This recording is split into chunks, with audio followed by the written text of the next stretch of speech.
Adhyay 5, Arjun said, "You have so far commended, O Krishna, both the way of knowledge through renunciation and then the way of selfless action.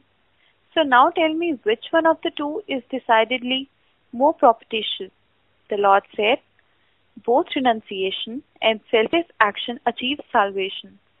But of the two, the way of self-action is better because it is easier to practice.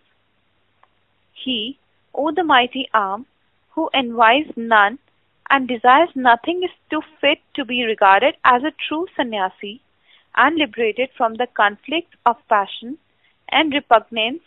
He breaks away from worldly bondage.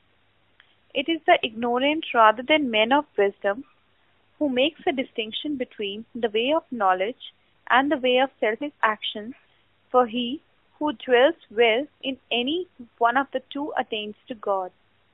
The man perceives reality who regards the way of knowledge and the way of selfless action as identical because the liberation attained by knowledge is also achieved by the selfless action.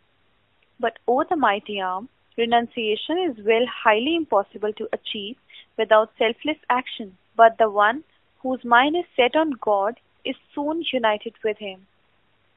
The doer, who is in perfect control of his body through a conquest of his senses, pure at heart, and single-mindedly devoted to the God of all beings, is untainted by action, even though he is engaged in it.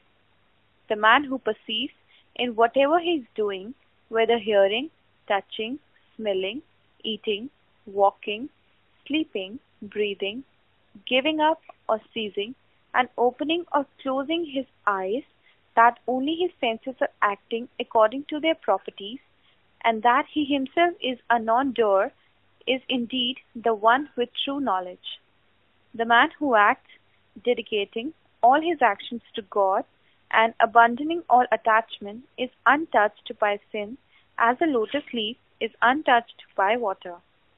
Sages give up the attachment of their senses, mind, intellect, and body, and act for inner purification. The sage who sacrifices the fruit of his action to God attains to his state of sublime repose, but the man who desires reward of action is chained by desire. The Lord said, "The man who is in perfect control of his heart and mind and acts accordingly dwells blissfully in the abode of his body with its 9 apertures, because he neither acts himself nor makes others act. God creates neither action nor the capacity for action, and not even the association of action with its fruits, but at the same time, vitalized by his spirit, it is nature that acts. The all-pervading God, the glorious one, accepts neither men's sinful acts nor attachment, because their knowledge is enveloped by ignorance. But the knowledge of one whose ignorance has been dispelled by self-perception shines like the sun and renders God brilliantly visible. Those men attain salvation, after which there is no next birth, whose mind and intellect are free from delusion, who dwell with a single mind in God and put themselves at his mercy, and who are freed from all sins by knowledge.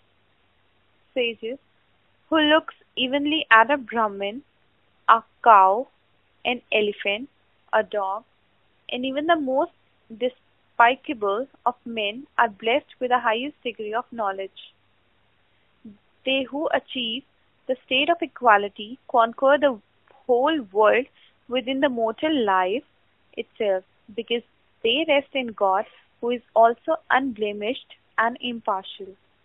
The equal-minded man dwells in God, who is neither delighted by what others love, nor offended by what others scorn, who is free from doubt, and who has perceived him. That man becomes one with God and enjoys eternal bliss, who is single-mindedly dedicated to him, and whose heart is free from desire for worldly joys.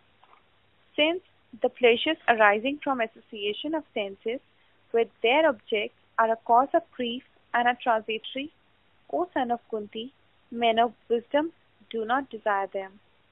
That man in this world is a true and blessed yogi who even before the death of his mortal body acquires the ability to withstand the onslaughts of passion and anger and conquers them forever.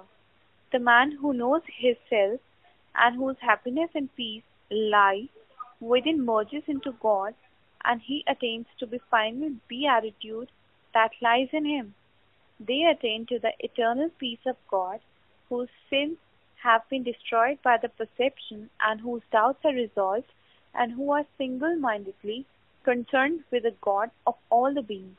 Men who are free from passion and wrath, who have conquered their mind, who have had a direct perception of God, see the all-tranquil Supreme Self wherever they look.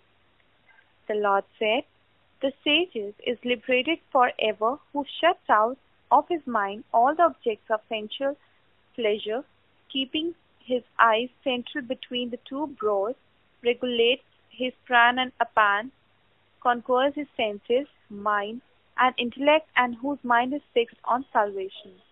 Knowing the truth that it is I who enjoy the offering of yajna and penances, that I am God of all the world, and that I am the selfless benefactor of all beings, he attains to final tranquility.